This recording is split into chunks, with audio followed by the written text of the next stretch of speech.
Hi hello ನಮಸ್ತೆ, ನಾನು ರಾಜು ಅಷ್ಟೇ. ನೀವು ನೋಡ್ತಿದ್ದೀರಾ centre point Kannada YouTube channel. ರಾಜ್ಯದಲ್ಲಿ ಏನು ಆಗಬೇಕಿತ್ತು ಅದು ಆಗ್ತಾ ಇಲ್ಲ, ಡೆವಲಪ್ಮೆಂಟ್ ಆಗಬೇಕಿತ್ತು, ಅದರ ನಡುವೆ ಇದೀಗ ಗೊಂದಲಗಳ ಸರಮಾಲಿಯೇ ನಮ್ಮ ಕರ್ನಾಟಕ ರಾಜ್ಯ ಸರ್ಕಾರದ ಮುಂದೆ ಇದೆ. ಅದು ರಸ್ತೆಯ ಗುಂಡಿ ಆಗಿರ್ಬೋದು, ಗುತ್ತಿಗೆದಾರರ ಹಣ ಪಾವತಿ ಆಗಿರ್ಬೋದು, ಜೊತೆಗೆ ಶಾಲಾ ಶಿಕ್ಷಕಿಯರ ನೇಮಕಾತಿ ಆಗಿರ್ಬೋದು, ಅಥವಾ ಕಾನೂನು ಮತ್ತು ಸುವ್ಯವಸ್ಥೆಯ ಕಾಪಾಡುವ ನಿಟ್ಟಿನಲ್ಲಿ ಪೊಲೀಸರ ಶ್ರಮ ಆಗಿರ್ಬೋದು, ಜೊತೆಗೆ ಧರ್ಮಸ್ಥಳದ SIT ಗೊಂದಲ ಆಗಿರ್ಬೋದು, ಜೊತೆಗೆ RSS ಬ್ಯಾನ್ ಎನ್ನುವಂಥ ಒಂದು ವಿಚಾರ. ಇವೆಲ್ಲ ಗೊಂದಲಗಳ ನಡುವೆ ಮತ್ತೊಂದು ಗೊಂದಲ ಸೃಷ್ಟಿಯಾಗಿದೆ. ಅದು ಜಾತಿ ಸಮೀಕ್ಷೆ ಅಂದರೆ ಶೈಕ್ಷಣಿಕ ಮತ್ತು ಜಾತಿ ಸಮೀಕ್ಷೆ ಇದೆ. ಅದು ದೊಡ್ಡ ಗೊಂದಲವನ್ನು ಮಾಡಿ ಇದೀಗ ಎಲ್ಲರೂ ಕೂಡ ಕಾಂಗ್ರೆಸ್ ವಿರುದ್ಧ ಮುಗಿಬಿದ್ದಿದ್ರು. ಮೊದಲ ಹಂತವಾಗಿ ಸೆಪ್ಟೆಂಬರ್ 22ರಿಂದ ಅಕ್ಟೋಬರ್ 7ರವರೆಗೆ ಜಾತಿ ಗಣತಿ ಮಾಡಬೇಕೆನ್ನುವಂಥ ಸರ್ಕಾರ ಆದೇಶ ಮಾಡಿದ ನಂತರ ಎಲ್ಲೋ ಒಂದು ಕಡೆ ಹಿನ್ನಡೆಯಾಗಿ ಆ ಒಂದು ಜಾತಿ ಗಣತಿಯನ್ನು ಮತ್ತೆ 10 ದಿನಗಳ ಕಾಲ ಮುಂದುವರಿಸಿತ್ತು.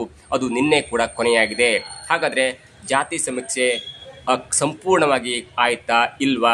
ಜೊತೆಗೆ ಸರ್ಕಾರಿ ನೌಕರರು ಯಾವೆಲ್ಲ ಶ್ರಮಪಟ್ಟು ಜಾತಿ ಸಮೀಕ್ಷೆಯನ್ನು ಮಾಡಿದ್ರು ಮತ್ತು ಆ ವರದಿ ಯಾವಾಗ ಸರ್ಕಾರದ ಕೈ ತಲುಪತ್ತೆ ಮತ್ತು ಸರ್ಕಾರ ಯಾವಾಗ ಅದನ್ನು ಕೊಡುತ್ತೆ ಅನ್ನೋದನ್ನು ನೋಡೋಣ. ಅದಕ್ಕೆ ನಮ್ಮದು ಇಲ್ಲಿ ತನಕ ನಮ್ಮ ಚಾನಲ್ನ ಸಬ್ಸ್ಕ್ರೈಬ್ ಮಾಡಿಲ್ಲ ಅಂದರೆ ಈಗಲೇ ಸಬ್ಸ್ಕ್ರೈಬ್ ಮಾಡಿ, ಜೊತೆಗೆ ಕಾಮೆಂಟ್ಗಳ ಮುಖಾಂತರ ತಮ್ಮ ಅಭಿಪ್ರಾಯವನ್ನು ತಿಳಿಸ್ಬೋದು. ವೀಕ್ಷಕರೇ, DCM DK ಶಿವಕುಮಾರ್ ಅವರು ಬೆಂಗಳೂರಿನ ತಮ್ಮ ನಿವಾಸದಲ್ಲಿ ಅಧಿಕಾರಿಗಳನ್ನ ಕರೆಸ್ಕೊಂಡು ಒಂದು ಮೀಟಿಂಗನ್ನು ಮಾಡ್ತಾರೆ.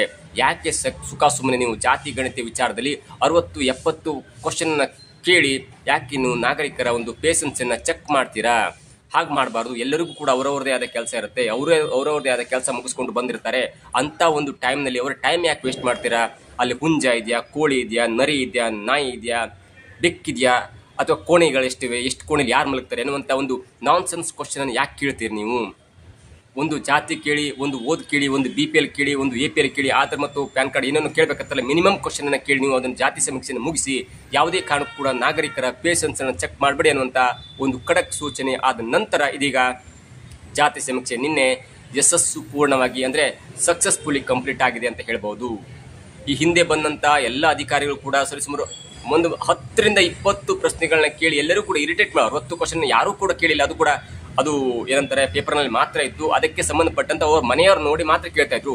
ದೊಡ್ಡ ಮನೆ ಅಂದ್ರೆ ಇನ್ಕಮ್ ಕೇಳ್ತಿದ್ರು, ಚಿಕ್ಕ ಪುಟ್ಟ ಮನೆ ಅಂದ್ರೆ ಇನ್ಕಮ್ ಬಿಟ್ಟು BPL ಬೇರೆ ಬೇರೆ ಚಿಕ್ಕ ಪುಟ್ಟ ಕಷ್ಟಗಳನ್ನ ಕೇಳ್ತಿದ್ರು. ಮತ್ತು ಒಂದು 10-15 ಕ್ವಶನ್ ಕೇಳಿ ಅದು ಕಂಪ್ಲೀಟ್ ಆಗ್ತಿತ್ತು. ಆದರೆ ಕೆಲವೊಂದು ಟೆಕ್ನಿಕಲ್ ಕಾರಣ ಅಂದರೆ ಒಂದು ನಿಮ್ಗೆ ನೆಟ್ವರ್ಕ್ ಸಮಸ್ಯೆ ಆಗಿರ್ಬೋದು, ಒಂದು ಹಳ್ಳಿಯಲ್ಲಿ ಒಂದು ಕುಟುಂಬ ಇರುತ್ತೆ, ಮಗ ಇಲ್ಲೋ ಬೆಂಗಳೂರಿಗೆ ಇರ್ತಾನೆ, ಅವರಿಗೆ ಫೋನ್ ಮಾಡಿ ಬೆಂಗಳೂರಿಂದ ಇನ್ಫಾರ್ಮೇಷನ್ ತೆಗೆದುಕೊಂಡು ಅದನ್ನು OTP ತೆಗೆದುಕೊಂಡು ಮತ್ತೆ ಅದನ್ನು ಎಂಟ್ರಿ ಮಾಡಿ, ಇವೆಲ್ಲವೂ ಕೂಡ ಸ್ವಲ್ಪ ಗೊಂದಲ ಇತ್ತು. ಅದು 15 ದಿನಗಳ ಕಾಲ ನಡೆದಿತ್ತು ಮೊದಲು, ಅಂದರೆ ಸೆಪ್ಟೆಂಬರ್ 22ರಿಂದ ಅಕ್ಟೋಬರ್ 7ರ ತನಕ ನಡೆದಿತ್ತು. ಆದರೆ ಬೆಂಗಳೂರಿನಂಥ ಒಂದು ದೊಡ್ಡ ಸಿಟಿ, ಕೋಟ್ಯಾಂತರ ಜನ ಇರ್ತಾರೆ. ಒಂದು ಮನೆಗೆ ನೀವು 4 ಸಲ ಹೋದ್ರೂ ಆ ವ್ಯಕ್ತಿ ಸಿಗಲ್ಲ. ಫೋನ್ ಮಾಡಿದ್ರೆ ಅವರೊಂದು ಕಡೆ ಇರ್ತಾರೆ, ಅದಾದಂತೆ ಇವರೊಂದು ಕಡೆ ಇರ್ತಾರೆ. ಮನೆ ಎಲ್ಲಿ, ಬಾಗಿಲಲ್ಲಿ, ಯಾವ ರೂಮ್ ಎಲ್ಲಿರುತ್ತೆ, ಎಲ್ಲವೂ ಕೂಡ ಕಷ್ಟ ಸಾಧ್ಯ. ಬೆಂಗಳೂರಿನಲ್ಲಿ ನೀವು ಒಬ್ಬನ ಹುಡುಕ್ಬೇಕಂದ್ರೆ ಸಾಯಂಕಾಲ 8 ಗಂಟೆ ನಂತರ ಬರಬೇಕಾಗುತ್ತೆ. ಆದರೂ ಕೂಡ ಒಬ್ಬರು ಸಿಗಲ್ಲ, ಅವ್ರು ನೈಟ್ ಡ್ಯೂಟಿನೋ ಯಾವುದೋ ಶಿಫ್ಟಲ್ಲಿ ಇರ್ತಾರೆ. ಅಂಥ ಸಮಯದಲ್ಲಿ ನಮ್ಮ ಬೆಂಗಳೂರಿನ ಅಧಿಕಾರಿಗಳು ಕಷ್ಟಪಟ್ಟು ನಿನ್ನೆ ಮಟ್ಟಿಗೆ ಸಂಜೆ 8-9 ಗಂಟೆ ತನಕ ಕೂಡ ಫೋನ್ ಮಾಡಿ ಎಲ್ಲ ವಿಷಯಗಳನ್ನ ಕೇಳಿಕೊಂಡು ಪೇಷನ್ಸ್ ಆಗಿ ಆ ವ್ಯಕ್ತಿ ಏನೇ ಸ್ವಲ್ಪ ರೇಗ್ತಾ ಇದ್ರು ಕೂಡ, ಅಂದರೆ ಯಾರು ಜಾತಿ ಗಣತಿ ಶೈಕ್ಷಣಿಕ ಗಣತಿಗೆ ಒಳಪಡ್ತಾರಲ್ಲ ಅವನಿಗೆ ಕೆಲಸ ಇದ್ರು ಕೂಡ, ಅವನ ಕೆಲಸದ ಒತ್ತಡೆಯೂ ಕೂಡ ಆ ಅಧಿಕಾರಿಗಳು ಅಂದರೆ ಆ ಶಾಲಾ ಶಿಕ್ಷಕಿಯರು ಅಥವಾ ಸರ್ಕಾರಿ ನೌಕರರು ಕೂಲಾಗಿ ಮಾತಾಡಿ, ನಮಗೂ ಕಷ್ಟ ಇದೆ, ನಿಮಗೂ ಕಷ್ಟ ಇದೆ, ಇಬ್ಬರು ಕೂಡ ಹೊಂದಾಣಿಕೆಯಿಂದ ಈ ಸಮೀಕ್ಷೆಯನ್ನು ಮಾಡಬೇಕೆನ್ನುವಂಥ ಕೂಲಾಗಿ ಮಾತಾಡಿ ಸಂಜೆ 8 ಗಂಟೆಯ ತನಕವೂ ಕೂಡ ಜಾತಿ ಸಮೀಕ್ಷೆಯನ್ನು ಮಾಡಿ ಇದೀಗ ಯಶಸ್ಸನ್ನು ಕಳಿಸಿದ್ದಾರೆ. ಮತ್ತು ಅವರು ನಿನ್ನೆ ಕೇಳಿದಂಥ ಕ್ವಶನ್ಗಳು ಕೂಡ ತುಂಬ ಸುಲಭವಾಗಿದ್ದು. ನಿಮ್ಮದು ಹೆಸರೇನು, ಹೆಸರಂತ ಆಧಾರ್ ಕಾರ್ಡ್ ಹೇಳ್ಕೊಳ್ಳೋ ಎಲ್ಲ ಬರುತ್ತೆ. ಅದಾದ ನಂತರ ನಿಮ್ಮ ಜಾತಿ ಯಾವುದು, ಜಾತಿಯಲ್ಲಿ ಯಾವ ಜಾತಿ, ಆ್ಯಕ್ಚುಲಿ ಕೆಲವೊಂದು ಸಲ ಬೇರೆ ಬೇರೆ ಜಾತಿ ಹೇಳ್ತಾರೆ, ಅದರ ಜಾತಿ, ಆಮೇಲೆ ಕಾಸ್ಟ್ ಕೇಳ್ತಾರೆ, ಇನ್ಕಮ್ ಕೇಳ್ತಾರೆ, ಜೊತೆಗೆ ಏನು ವರ್ಕ್ ಮಾಡ್ತೀರಾ ಅಂತ ಕೇಳ್ತಾರೆ. ನಿಮ್ಮ ಬ್ಯಾಂಕ್ ಅಕೌಂಟ್ ಸ್ಟೇಟ್ ಬ್ಯಾಂಕ್ ಅಂದರೆ ರಾಜ್ಯ ಬ್ಯಾಂಕಲ್ಲಿ ಇದ್ದಿತ್ತು, ನ್ಯಾಷನಲೈಸ್ಡ್ ಬ್ಯಾಂಕಲ್ಲಿ ಇದೆಯಾ ಅನ್ನುವಂಥ ಒಂದು ಕ್ವಶನ್ ಕೇಳಿ ಒಂದು ಕನಿಷ್ಠ 5-6 ಪ್ರಶ್ನೆಗಳನ್ನು ಕೇಳಿ ಸಂಕ್ಷಿಪ್ತವಾಗಿ ಅದನ್ನು ಮುಗಿಸಿದ್ದಾರೆ. ಅಂದರೆ ಆ ನೌಕರರಿಗೆ ಎಷ್ಟು ಒತ್ತಡ ಇದ್ದಿರಬೇಕು.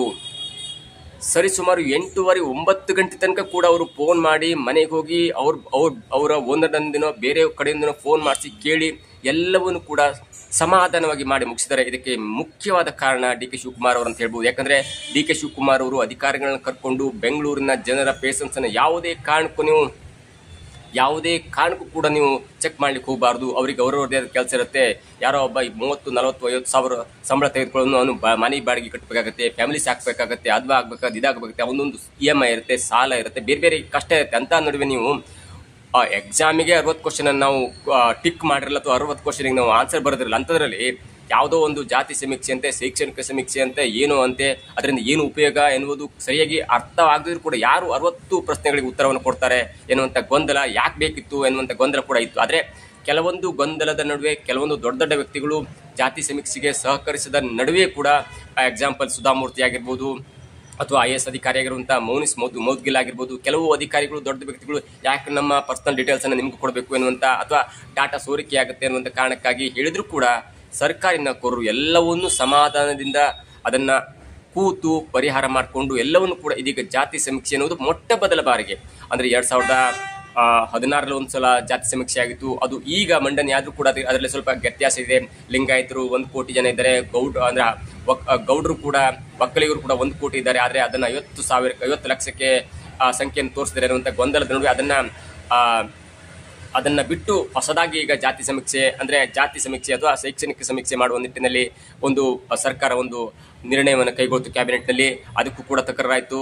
ಯಾವುದೇ ಕಾರಣಕ್ಕೂ ರಾಜ್ಯ ಸರ್ಕಾರದಲ್ಲಿ ಜಾತಿ ಸಮೀಕ್ಷೆ ಮಾಡುವಂತ ಅಧಿಕಾರ ಇಲ್ಲ, ಅದೇನಿದ್ರು ಕೇಂದ್ರ ಸರ್ಕಾರಕ್ಕೆ ಬರುತ್ತೆ ಅನ್ನುವಂತ ರಿಟ್ ಕೂಡ ಹೈಕೋರ್ಟ್ ಅಲ್ಲಿ ಇದೆ. ಆದ್ರೆ ಈ ಕೇಂದ್ರ ಸರ್ಕಾರಕ್ಕಿಂತ ರಾಜ್ಯ ಸರ್ಕಾರ ಮಾಡಿದ್ದೇನೆಂದ್ರೆ ಜಾತಿ ಸಮೀಕ್ಷೆ ಅನ್ನುವಂಥ ಹೆಸರನ್ನ ಇಟ್ಟಿಲ್ಲ, ಆದ್ರೆ ಜಾತಿ ಮತ್ತು ಶೈಕ್ಷಣಿಕ ಸಮೀಕ್ಷೆ ಎನ್ನುವಂತ ಒಂದು ಆರ್ಥಿಕ ಮತ್ತು ಶೈಕ್ಷಣಿಕ ಸಮೀಕ್ಷೆ ಎನ್ನುವ ಹೆಸರಿಟ್ಕೊಂಡು ಅಲ್ಲಿ ಜಾತಿಯನ್ನು ಕೇಳಿ ಇದೀಗ ಆ ಎಲ್ಲ ಒಂದು ಗೊಂದಲದಿಂದ ಪರಿಹಾರ ಮಾಡುವ ನಿಟ್ಟಿನಲ್ಲಿ ಇದೀಗ ಕರ್ನಾಟಕದಲ್ಲಿ ಎಷ್ಟು ಜಾತಿಗಳಿವೆ, ಎಷ್ಟು ಶಿಕ್ಷಣವಂತರು, ಎಷ್ಟು ಡಿಗ್ರಿ ಹೋಲ್ಡರ್ಸ್ ಇದ್ದಾರೆ, ಎಷ್ಟು ಜನರ ಇನ್ಕಮ್ ಎಷ್ಟಿದೆ, ಎಷ್ಟು ಜನರ BPL ಕಾರ್ಡ್ ಇದೆ, ಇವೆಲ್ಲವೂ ಕೂಡ ಇದೀಗ ಸ್ಪಷ್ಟವಾಗಿ ಅಂದ್ರೆ 95% ಸ್ಪಷ್ಟ ಲೆಕ್ಕಾಚಾರ ಸಿಗುವಂತ ಸಾಧ್ಯತೆ ಇದೆ. ಮತ್ತು ಸಂಬಂಧಪಟ್ಟ ಇಲಾಖೆಯವರು ಅಂದ್ರೆ ಹಿಂದುಳಿದ ವರ್ಗದ ಇಲಾಖೆಯವರು ಸರ್ಕಾರಕ್ಕೆ ಸದ್ಯವೇ ಇದೀಗ ಜಾತಿ ಸಮೀಕ್ಷೆ ಅಥವಾ ಶೈಕ್ಷಣಿಕ ಸಮೀಕ್ಷೆ ಅಥವಾ ಆರ್ಥಿಕ ಸಮೀಕ್ಷೆ ಒಂದು ಲೆಕ್ಕಾಚಾರವನ್ನ ಸರ್ಕಾರದ ಮುಂದಿಡ್ತಾರೆ.